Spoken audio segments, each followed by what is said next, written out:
Hey everyone, welcome to সম্প্রিয়াস activity and welcome to my another blog. তোমাদেরকে অনেক অনেক ভালোবাসা জানিয়ে শুরু করছি আরও একটা নতুন ব্লগ। Good morning.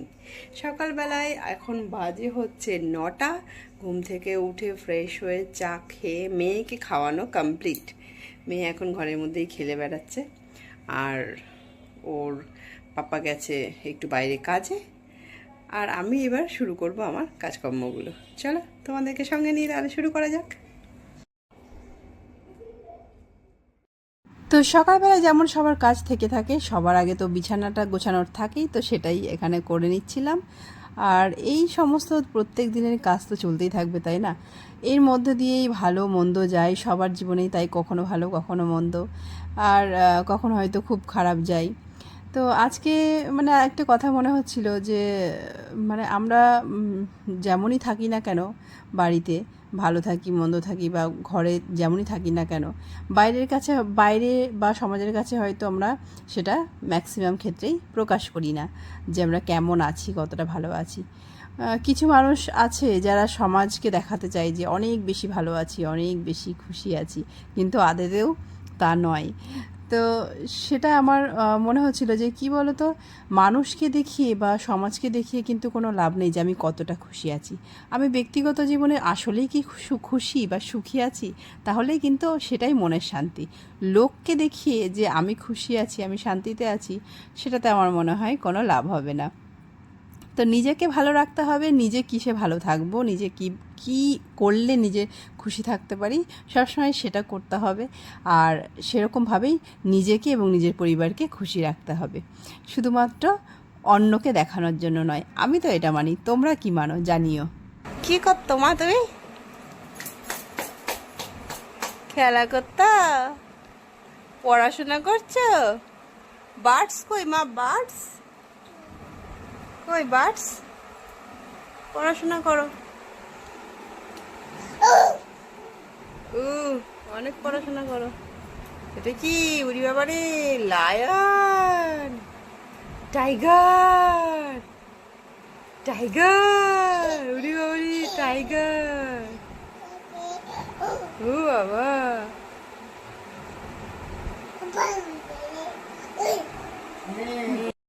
সামনে কি টাইগার দেখাচ্ছ?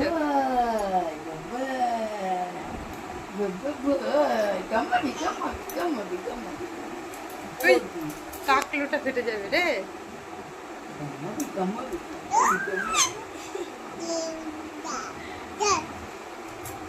ভাত বসাইছে।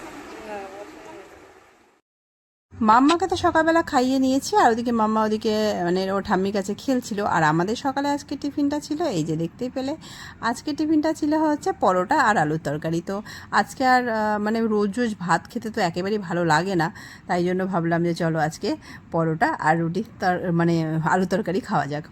আর ফাইনালি আজকে বৃষ্টি চলে এলো, মানে সমস্ত অপেক্ষার অবসান হলো। এই বৃষ্টিটা আসলো শেষমেশ। এত কষ্ট হচ্ছিল গরমে, প্রত্যেকটা মানুষ, গাছপালা, সব কিছু, পশু পাখি, সব কিছুই মানে কষ্টে ছিল সত্যি বলতে এই গরমে। তো এই বৃষ্টিটা এসে কিন্তু সবাই খুব স্বস্তি পেল, একদম স্বস্তির বৃষ্টি যাকে বলা যায়। তো ভীষণ ভালো লাগলো। আমাদের এই এদিকটা কিন্তু বেশ ভালো বৃষ্টি হয়েছে।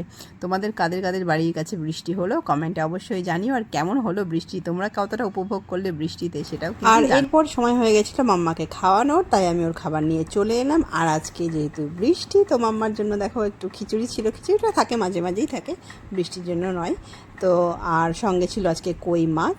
আজকে কই মাছটা এমনি পুরো রান্না করাই হয়েছিল, তার সঙ্গে মানে একটু চারাপোনা মাছ হয়েছিল, সেটার সঙ্গে ওরটাও করে নেওয়া হয়েছিল হালকা মশলাতে একদম। তো সেটা আমি ভালো করে বেছে নিয়েছিলাম মাছটা। মানে আমিও মনে হয় বেছে মাছ খাই না এত, কিন্তু ওর জন্য মানে প্রচুর সাবধান হয়ে আমাকে মাছটা বাছতে হয়, কারণ এই মাছ নিয়েই একটা ঘটনা ঘটে গেছিলো, খুব খারাপ এক্সপিরিয়েন্স আমার। মানে শিঙি মাছ খাওয়াতে গিয়ে একবার ওর মানে জিভের মধ্যে সাইডে যে কাঁটাগুলো হয় সেটা ফুটেছিল, সেটা আমাকে হসপিটালে গিয়ে তারপর সেই কাঁটা বার করতে হয়। মানে একদম কি বলবো, কি যে পরিস্থিতি সেই দিনটা গেছিলো, কি খারাপ সময়টা গেছিলো, মানে বলে বোঝানোর নয়। মানে শুধু তো মানে পাগলের মতো লাগছিল, কি করব, মানে দেখা যাচ্ছিল বাইরে থেকে জিভের মধ্যে ফুটে উঠেছে, কিন্তু বার করতে পারছিলাম না। তো হসপিটালে এমার্জেন্সিতে যাওয়াতে ওনারা বার করে দিয়েছিল। তো এই ছিল ঘটনা, তাই জন্য আমি খুব ভয় পাই আর কি ওকে মাছ খাওয়াতে। সেই জন্য তারপর থেকে তো শিঙি মাছ আনিই না, সেই ভয়ে সেটা মনের মধ্যে ঢুকে গেছে বলে শিঙি মাছ আমি আনিই না বেশি। তো এটা আবার অনেক দিন পরে এই মাছটা আনলাম। আর বাইরে যেহেতু বৃষ্টি, তো ইচ্ছে তো বাইরে যেতে পারবে না, তাই জন্য ঘরেই একটা উপায় বার করতে হবে। তাই তার বাবা তার সঙ্গে ঘরের মধ্যেই খেলছে ক্রিকেট। আজকে ওর বাবা এই ব্যাটটা কিনে নিয়ে এসছে, তো মেয়ের সঙ্গে খেলতে শুরু করেছে ঘরের মধ্যেই। মেয়ের তো খাওয়া হয়েছে, কিন্তু আমাদের এখনো খাওয়া হয়নি। সেই খাওয়া বন্ধ করে মেয়ের সঙ্গে এখন বাবা খেলতে মেতেছে। তুমি বলবে? বলো বলো বলো, তুমি বলো। হ্যাঁ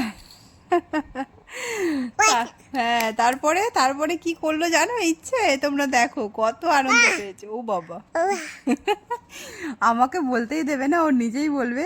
তো দেখতেই পাচ্ছ যে কতটা মজা করেছে। বাচ্চাদের সঙ্গে এইরকম সময় কাটানোটা কিন্তু খুব জরুরি, ভীষণভাবে প্রয়োজন, যেরমভাবে খেলাধুলো করা। তো এইটা একটা সময় মোটামুটি টাইম করে আমরা করি, যে কোনো সময় যে ওর সঙ্গে একটু খেলা করার, ওকে সময় দেওয়ার। আর এখন দেখো না, আমার পাশে বসে বসে কত দুষ্টুমি চলছে, শুনতেই তো পাচ্ছ তোমরা। আমি বলবো সেটাও আমাকে বলতে দেবে না, ও নিজে বলবে।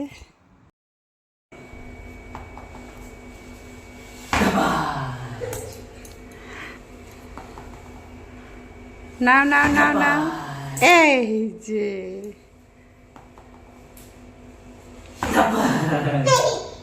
ধরো ধরো, ঠিক করে ধরো, ঠিক করে ধরো, এই দিক করে দাও। দাবাজ, এই দিক করে দাও, এই দিক করে। দাবাজ,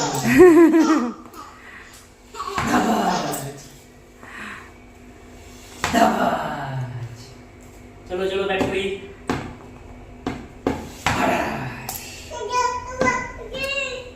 না না না, এই দিক দেখো, এই দিক দেখো। ওই যে বল আসছে, বল আসছে। কি করছো মা তুমি? টিপ পড়ছো? দেখো কাণ্ড। আমি গেছি ওর মাছটা নিয়ে আসতে, মানে ওর খাবার রেডি করতে, মাছটা বাছবো এখন।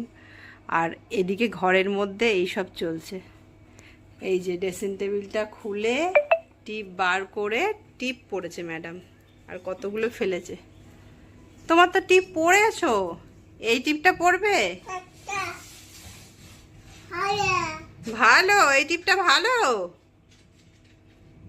হ্যাঁ, ঠাম্মিকে দিয়ে আসো একটা টিপ, যাও ঠাম্মিকে একটা দিয়ে আসো, যাও। পড়তে আর পারছে না।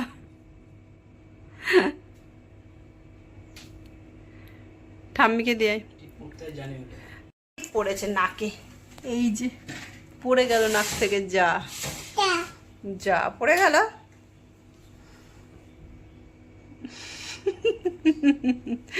চোখে নাকে টিপ পড়ছে। এই যে ম্যাডাম টিপ পড়েছেন ম্যাডাম। ঠাম্মিকে টিপ পরিয়ে দিয়ে যা, ঠাম্মিকে দিয়ে, ঠাম্মিকে। শরীরটা জানি না কেন হঠাৎ ভালো লাগছে না, দুপুর থেকে মাথাটা ভার হয়ে রয়েছে, মনে হচ্ছে জ্বর আসবে, একদমই ভালো লাগছে না, প্রচণ্ড মাথা যন্ত্রণা করছে। তাই জন্য বর একটু কফি বানালো, আর বৃষ্টিও হয়েছে যেহেতু, সেজন্য একটু কফিটা ভালো লাগছে। এই যে কফি নিয়ে বসে পড়েছি সন্ধ্যাবেলা। ওদিকে ম্যাডাম বৃষ্টির জন্য তো বাইরে বেরোতে পারছে না, কি করবে, ঘরের মধ্যেই জুতো পরে রেডি হচ্ছে, কখন সে বাইরে যাবে। তো জুতো পরে তাকে যেতে হবে, তাই জন্য বারবার সে জুতো নিয়ে দাদানের কাছে যাচ্ছে, আর দাদানকে বলছে জুতো পরিয়ে দিতে। মানে এখন এইটা অভ্যেস হয়েছে, জুতো নিয়েই পরাতে বলবে, আর সঙ্গে সঙ্গে চলে যাবে গেটের সামনে। আর সন্ধ্যাবেলায় তো এরকম চললোই। আর ওদিকে আমার তো জ্বর এসে গেছিলো সন্ধ্যে থেকেই। তো সন্ধ্যাবেলাতে আমি মানে ওই কফিটা খাওয়ার পর থেকে আমার শরীরটা বেশ খারাপ, তারপর থেকে জ্বর চলে এসে আমি শুয়েই ছিলাম। আর আজকে কোনো অর্ডারও ছিল না, তাই জন্য আর ওঠারও কোনো ব্যাপার ছিল না, উঠিও নি। তারপর রাত্রেবেলা খাওয়া দাওয়া করে ওষুধ টষুধ নিয়ে এখন একটু ঠিক লাগছে। তো যাই হোক, আজকের ব্লগটা তাহলে এই পর্যন্তই। আজকের ব্লগ তোমাদের কেমন লাগলো জানাতে কিন্তু একদম ভুলো না, ভালো লাগলে অবশ্যই একটা লাইক করে দিও, সাবস্ক্রাইব করতে কিন্তু একদম ভুলো না। তাহলে দেখা হবে নতুন কোনো আরেকটা ব্লগে। ততক্ষণ সবাই ভালো থেকো, সুস্থ থেকো, সাবধানে থেকো। Tata, bye bye.